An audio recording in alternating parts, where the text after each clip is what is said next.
সুপ্রিয় ষষ্ঠ শ্রেণীর শিক্ষার্থীরা, ইউনিটি এডুকেশন বিডি চ্যানেলটিতে তোমাদের স্বাগত। এই ভিডিওতে তোমাদের বাংলা বইয়ের পৃষ্ঠা নং ৮৬ এর এখানে কিছু প্রশ্ন দেওয়া আছে, এই প্রশ্নগুলোর সমাধান লিখব। তাহলে শিক্ষার্থীরা চলো আমরা এই প্রশ্নগুলোর সমাধান লিখি। করং প্রশ্নে দেওয়া আছে, আগে এ ধরনের আর কোন গল্প পড়েছ? উত্তর লিখব, আগে এ ধরনের গল্প হিসেবে আমি আলিফ লায়লার কাহিনী, পরীদের গল্প প্রভৃতি পড়েছি। খনং প্রশ্নে দেওয়া আছে, সাত ভাই চম্পা গল্পে কি কি চরিত্র আছে?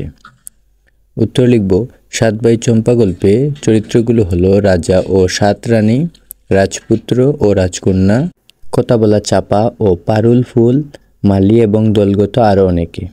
গণং প্রশ্ন, এখানকার কোন কোন ঘটনা বাস্তব হয় না? উত্তর লিখব, এখানকার যেসব ঘটনা বাস্তব হয় না এগুলো হলো: ১. রাজা রানীর কোমরে সোনার শিকড় বেঁধে রাখা। ২. মানুষের পেটে ইঁদুর, ব্যাঙ ও কাকড়ার জন্ম। ৩. গাছের ফুলের কথা বলা। ৪. ফুলের আকাশে গায়ে লেগে থাকা। গহনং প্রশ্ন, এখানকার কোন কোন ঘটনা বাস্তবেও ঘটতে পারে? এখানকার যেসব ঘটনা বাস্তবে ঘটতে পারে তা হলো: রাজা নিঃসন্তান হতে পারেন, রাজার মনে দুঃখ থাকতে পারে, বড় রানীর মনের হিংসা, মিথ্যা বলে কাউকে কষ্ট দেওয়া। উমনং প্রশ্ন, এই গল্প পড়ে আমি কি বুঝলাম?